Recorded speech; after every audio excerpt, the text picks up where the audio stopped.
is yet to come. That's what Houston Mayor John Whitmire said about flooding during a briefing this afternoon. He says the city has all the gear and manpower to respond to flooding or other issues in places like Kingwood, and that's where we find Jason Miles tonight. Jason? Hey there, Lynn. Yeah, a few hours ago, the sun came out. That was a nice sight to see after a very rainy day. Meantime, rescue crews using equipment like that you see behind me, ready for whatever might come next.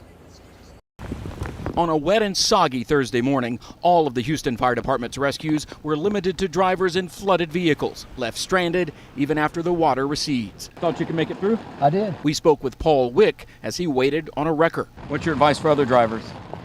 Be cautious. Don't try to go in deep water.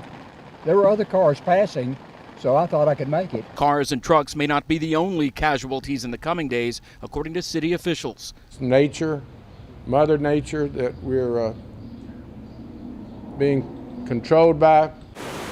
Along with the release of water from Lake Conroe to manage its level, water that eventually ends up downstream along the San Jacinto West Fork.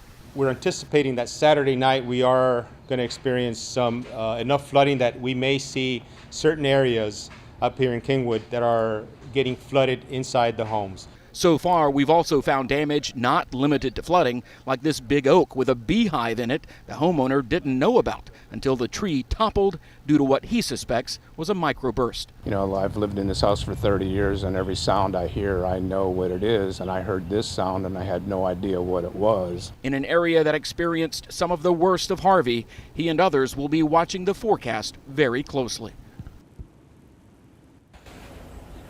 Much of Kingwood is in the city of Houston, but it's also in Harris County. And tonight, Harris County officials say those who live closest to the Sand Jack here in the Kingwood area might want to consider leaving as soon as this evening or be prepared to hunker down for a couple of days. Reporting live from Kingwood, Jason Miles, KHOU 11 News. Typically